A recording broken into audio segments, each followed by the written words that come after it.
Mangrol ચકચારી gang રેપને લઈ અને મહત્વના સમાચાર।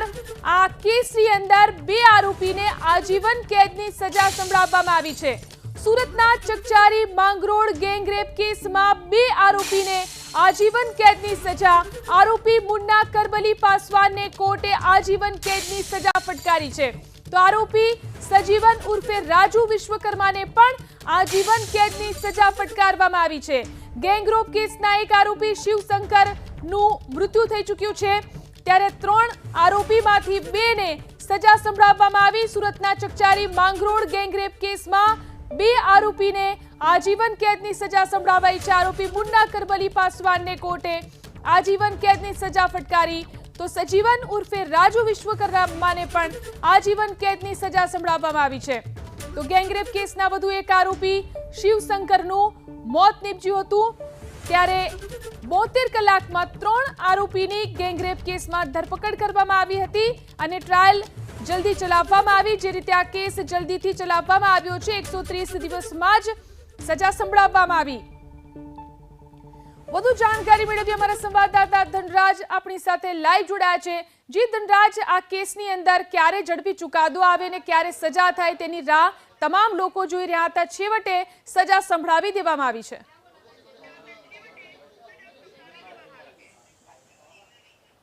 જી બિલકુલ, છેલ્લા શ્વાસ સુધીની એટલે કે જ્યાં સુધી મરે નહીં ત્યાં સુધી છેલ્લા શ્વાસ સુધીની આજીવન કેદની સજા બંને આરોપીઓને કરવામાં આવી છે। ત્યારે સૌથી મોટા સમાચાર સામે આવી રહ્યા છે। માંગરોળ ગેંગરેપ કેસની અંદર 3 આરોપીઓ હતા। 3 આરોપીઓ પૈકી એક આરોપીનું મોત થઈ ચૂક્યું છે સિવિલમાં સારવાર દરમિયાન, અને અન્ય 2 આરોપીઓ હતા।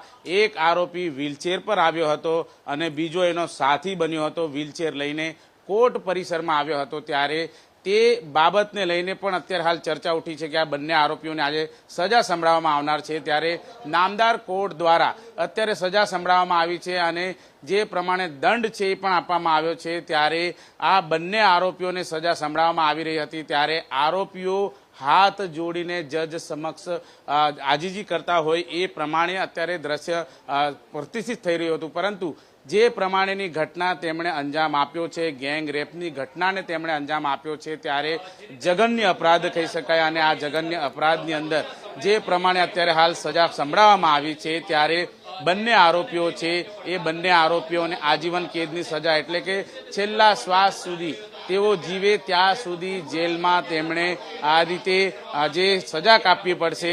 જોકે જે પ્રમાણે rare of the rare case જે પ્રમાણે દલીલો કરવામાં આવી હતી, બચાવ પક્ષ વકીલ અને સરકારી વકીલ દ્વારા જે રીતે દલીલો કરવામાં આવી હતી, ત્યારે સરકારી વકીલ નયન સુખડવાલા દ્વારા જે પ્રમાણે દલીલો કરાઈ હતી, કેપિટલ પનિશમેન્ટ થાય એ પ્રમાણે દલીલો કરવામાં આવી હતી, પરંતુ જે સમગ્ર કેસ હતો એ રેર ઓફ ધ રેર કેસમાં ન ગણીને તે છેવટે આજીવન કેદની સજા છે એ આપવામાં આવી છે। જે સરકારી વકીલ છે નયનભાઈ સુકડવાલા, તેમના દ્વારા જે દલીલો કરવામાં આવી હતી, ત્યારે જે 2 દિવસ પહેલા જે પ્રમાણે આરોપી છે આરોપીને કસૂરવાર ઠેરવવામાં આવ્યા હતા, અને જે પ્રમાણે અત્યારે હાલ સરકારી વકીલ છે તેઓ પણ આવી ચૂક્યા છે, અને સરકારી વકીલ દ્વારા જે પ્રમાણે દલીલો કરવામાં આવી હતી, ત્યારે તમામ એ મુદ્દાઓ છે એ મુદ્દાઓને ધ્યાનમાં રાખીને જજ શ્રી છે તેમના દ્વારા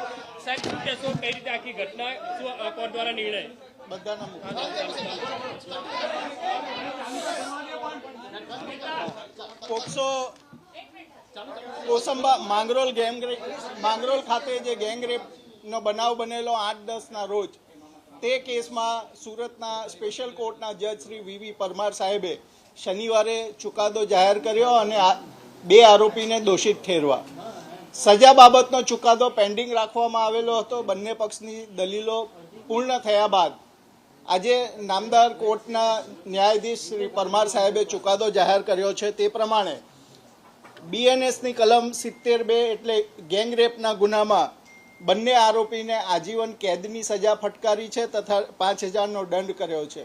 આજીવન કેદ એટલે જિંદગીના અંતિમ શ્વાસ સુધીનો કેદની સજા, તે રીતે સજા ફટકારી છે।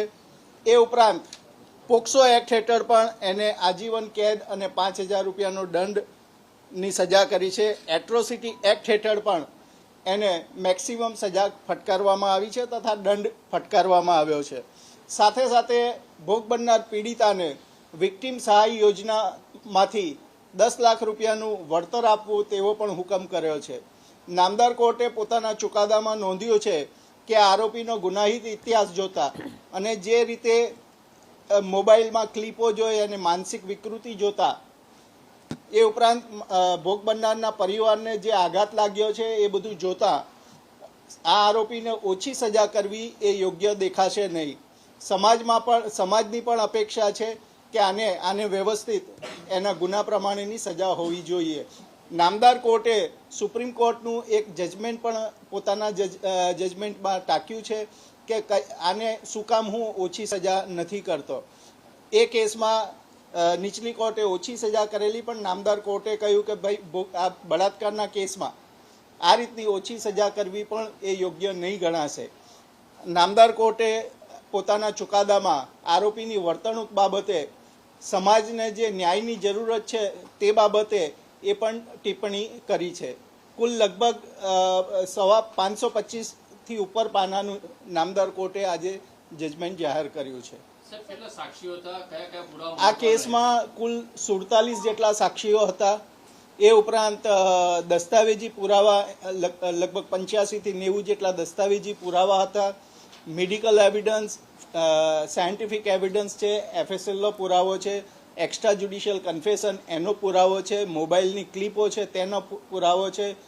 નામદાર કોર્ટે જે છોકરીનો ફોટો પાડી લીધેલો આરોપીએ તે બાબતે પણ પોતાના જજમેન્ટમાં ટિપ્પણી કરી છે. એના મિત્રને જે નગ્ન કર્યો તે બાબતે પણ ખૂબ ગંભીર ટિપ્પણી નામદાર કોર્ટે પોતાના ચુકાદામાં લખેલી છે. BNSનો સુરત ખાતેની વાત કરું તો BNSનો કાયદો અમલમાં આવ્યો ત્યારબાદ આ પ્રથમ સજા છે.